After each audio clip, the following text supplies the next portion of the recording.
Greetings, I am Diana, a 41-year-old woman, currently seated alone in the warmth of our cozy living room. My heart bears the weight of sorrow and yearning as I pen down this narrative. It seems I've mustered the courage to manifest the trials I've faced, both as a form of self-therapy and to extend a hand to those who might resonate with the tumultuous journey that defines my life. Daniel, my beloved husband of 2 decades, was tragically taken from me a few short months ago in a cruel twist of fate. The ache of his absence remains raw, particularly poignant in those initial moments when the news of his car crash froze time for me. Our envisioned future, brimming with love, laughter, and countless more years of companionship, was abruptly shattered. Never did I anticipate becoming a widow at the age of 41. The bond Daniel and I shared was uniquely profound, forged through the trials and tribulations we both navigated in our lives. We were 2 fractured souls who discovered solace and healing in each other's embrace. My journey was marked by heartache, abandoned by parents lost to the clutches of addiction during my formative years. Their choice to prioritize drugs over their flesh and blood left indelible emotional scars. As for Daniel, his relationship with his mother, Helen, was tumultuous at best. Severing ties after years of disappointment and betrayal, he endured a complex history.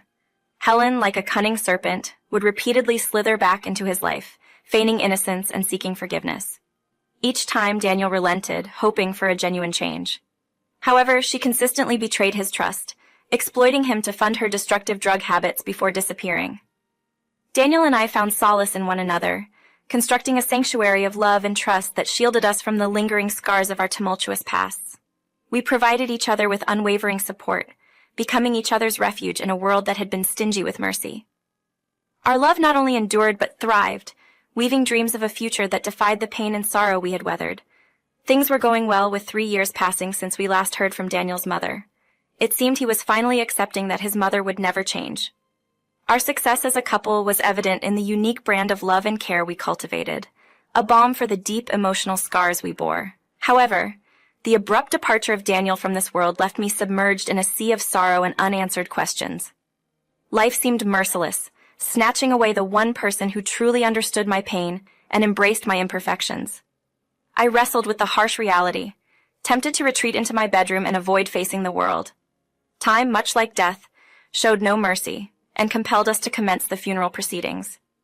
In the ensuing days, solace was found in the loving support of friends and family as we navigated the challenging process of bidding farewell to Daniel.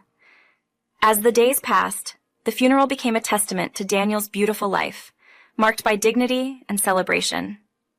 A heartfelt service in my home brought tears and laughter, creating a bittersweet atmosphere amid the scent of freshly cut flowers. Amidst the somber conversations, a solemn doorbell interrupted, and curiosity led me to the door. There, in a sea of black attire, stood Helen, Daniel's estranged mother, bearing a bottle of whiskey as a peace offering. At that moment, a storm of conflicting emotions, anger, resentment, confusion, clashed with grief and the yearning for closure. Yet, as I locked eyes with Helen's tear-filled gaze, a flicker of understanding ignited within me. Despite the pain she had inflicted, I was aware that she too grappled with regrets and the burden of lost time. Without uttering a word, I opened my arms and Helen stepped forward. We embraced, holding each other tightly as tears flowed, each drop carrying a multitude of unspoken emotions. In that single heartfelt hug, the years of bitterness and fractured relationships seemed to dissolve. Helen's hushed pains enveloped me, and although the wounds were far from being mended, I unearthed a spark of compassion within my heart. With Helen's entrance, an intricate dance of emotions unfolded. My friends and family, wearied by the tumultuous history between Daniel and his mother, greeted her with tired smiles, extending an invitation for her to join us at the table. Their act was a testament to their unwavering support for me, setting aside their reservations to embrace her in our midst. Throughout the gathering, Helen shared her own stories, depicting a woman entangled in the clutches of addiction, desperately seeking redemption and forgiveness. She expressed profound remorse for the pain she had inflicted upon Daniel, recounting moments of regret and yearning for the chance to rewrite their shared history. As I absorbed her words, my heart softened, recognizing that beneath the layers of pain and disappointment, a mother's love persisted, tarnished but never extinguished. It formed an intricate tapestry of emotions interwoven with threads of forgiveness, understanding, and a yearning for healing. With the final notes of reminiscence lingering in the room, Helen continued to unveil fragments of her memories with Daniel, recounting tender moments from his childhood and stolen glimpses of the man he had become. As the funeral service neared its end and attendees began to leave, Helen, wearing a resolute expression, stood unwaveringly at my side. With a mutual understanding, my sisters and I began to tidy up the remnants of the day, appreciative of Helen's unexpected assistance. In a moment of vulnerability, Helen turned towards me and expressed a request. Her voice trembled, conveying a mix of unease and longing, and I met her gaze with a combination of curiosity and caution. Encouraging her to voice her desire, I opened my heart to the potential possibilities. Helen looked at me, her eyes mirroring gratitude and vulnerability, taking a deep breath before continuing. "Diana, I realize I have no right to ask this of you, but could I be granted the opportunity to bid farewell to my son, to be near him, even if it's just through his belongings?" I gazed at her for a moment, pondering the significance of her plea. Sensing my hesitation, she continued. "I understand this might seem unusual, and you certainly have the right to decline, but if I could just touch his clothing or catch a whiff of his cologne, perhaps I could somehow re-establish a connection with him, despite his absence." Even though the pain and resentment within me persisted, I couldn't overlook the genuine remorse etched on Helen's face. Softening my voice, I replied, "Helen, I grasp the depth of your love for Daniel, and I can sense the regret in your eyes. If this provides you solace, then yes, you can go to his room and be with his belongings. Take all the time you need." Helen's expression transformed, gratitude washing over her features. "Thank you, Diana. Your kindness means more to me than you'll ever know." As Helen ascended the stairs, I couldn't help but experience a mix of emotions. Part of me hoped this moment would offer closure, a chance to mend the fractured bond with her son. Yet another part remained cautious, wary of the vulnerabilities this act might expose. In the ensuing silence, I allowed my thoughts to wander, contemplating the delicate tapestry of human relationships, how fragile they could be, easily torn apart, yet resilient in the face of healing and forgiveness. However, the forgiveness and grace I extended to Helen would soon be regretted. After approximately 45 minutes, Helen reappeared from the bedroom, her eyes swollen and red, evidence of the torrent of tears she had shed. She seemed as if she had released an ocean's worth of grief and remorse in that solitary room. Her once stoic and guarded face now bore an expression of raw vulnerability. Taking a deep breath to steady herself, Helen addressed us with a trembling voice. "Thank you for allowing me this time with Daniel. I'm grateful for your kindness and understanding." Her words emanated genuine sincerity, eliciting a twinge of sympathy from me. As Helen bid her final goodbyes, a sense of closure enveloped the room. The weight of the day's emotions lingered in the air, acknowledging the complex web of feelings we had all experienced. With heavy hearts, we watched Helen leave, leaving us to reflect on the day's events. Hours passed into evening, and the setting sun cast a warm, glowing light through the windows. My sisters and I found solace in each other's company, drawing comfort from shared memories and gentle laughter. We reminisced about Daniel, cherishing the moments we had spent together and deriving strength from the love that bound us as a family.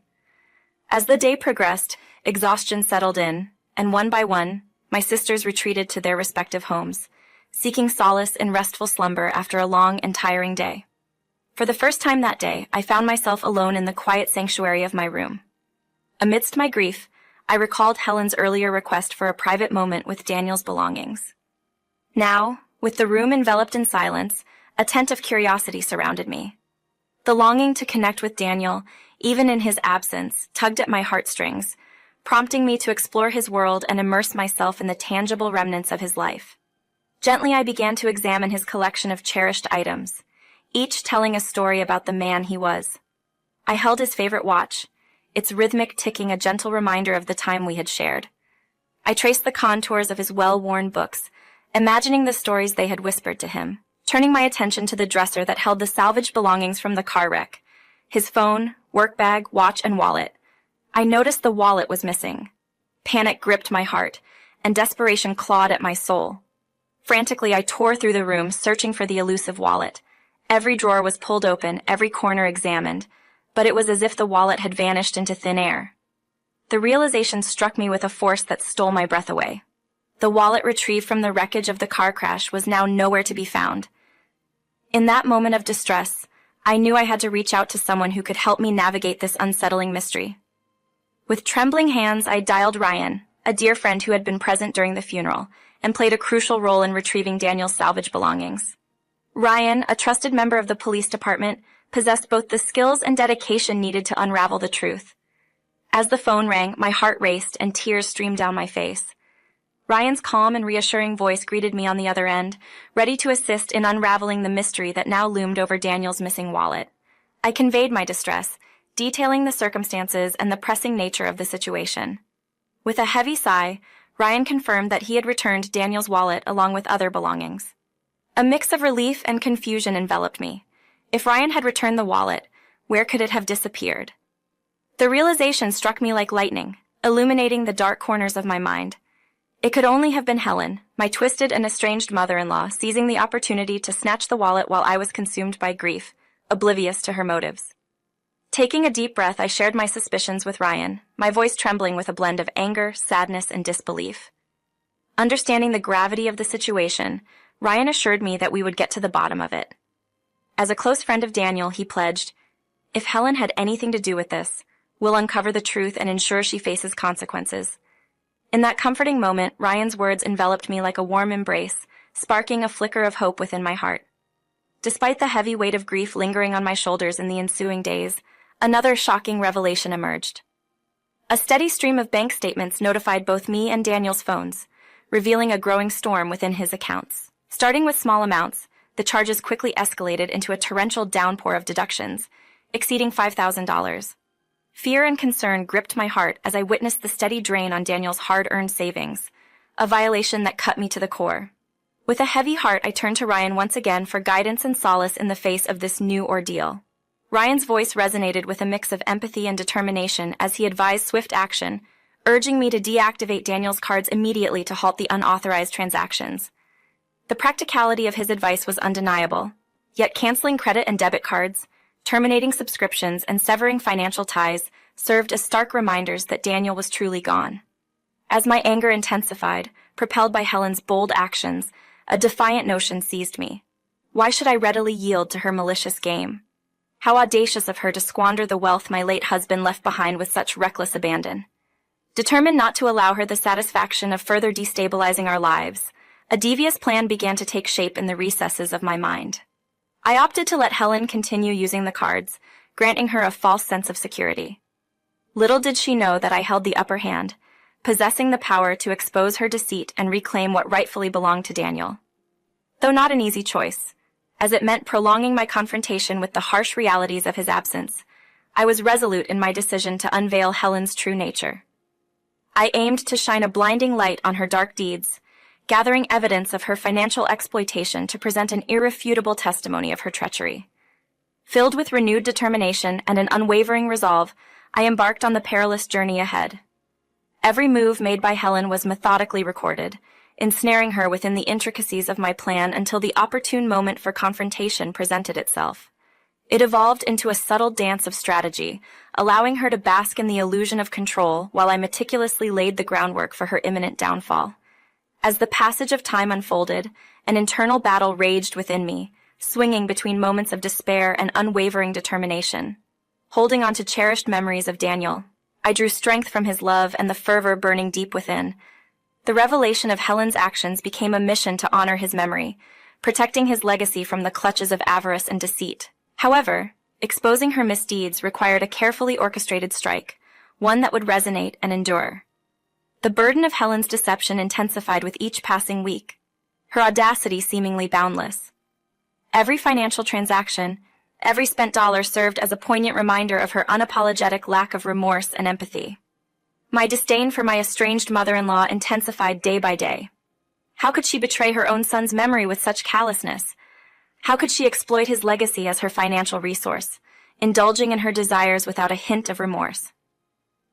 Then, on a pivotal day, I opened the door to find Helen standing there, a flicker of remorse apparent on her countenance. However, I was cognizant that it was a complete fabrication. "Hey, Diana." "Hi, Helen." "Mind if I come in?" "No, you can't." "Oh, figured as much. No hard feelings. Bet you found out about Daniel's missing wallet." "Well, my bad." "I took it, Diana. I apologize. I was overwhelmed with grief, knowing my time to say goodbye was limited. So, I swiped the wallet as a keepsake, a token of sorts. Really? Yeah, I know it was wrong, but my conscience kicked in and I decided to give it back. Anger was stirring within me, ready to take over my every thought. How could she stand there, spinning her web of lies so effortlessly? Still, I bit my tongue, hiding my anger behind a calm smile. At that moment, I saw a chance, a shot to turn the tables on Helen and expose her as the fraud she truly was. I grinned and handed her a document, a meticulously compiled record of every penny she stole from Daniel, along with a list of the charges she'd be facing for her crimes. As she read it, her hands and eyes widened in disbelief. Yet she had the nerve to ask, "What's this?" "It's a record of all the money you stole from Daniel, and it outlines the legal consequences you'll be dealing with because of it." Helen's facade crumbled right before my eyes. She began to stutter and stumble through her lies, falling apart at the seams under the weight of her guilt and deceit. Eventually, the burden took its toll, and she collapsed on the front porch, unconscious. Without uttering a word, I swiftly called for an ambulance, ensuring she received the necessary medical attention. As Helen awoke in the sterile confines of the hospital room, her wrists secured by cold metal handcuffs, the stark reality of her actions slowly sank in. Fueled by anger, she vehemently demanded release. Yet I stood there with unwavering composure, assuring her that the consequences of her crimes would not be escaped. I made it unequivocal. She would be confined for a minimum of 16 years, held accountable for the havoc she had wrought upon Daniel's memory.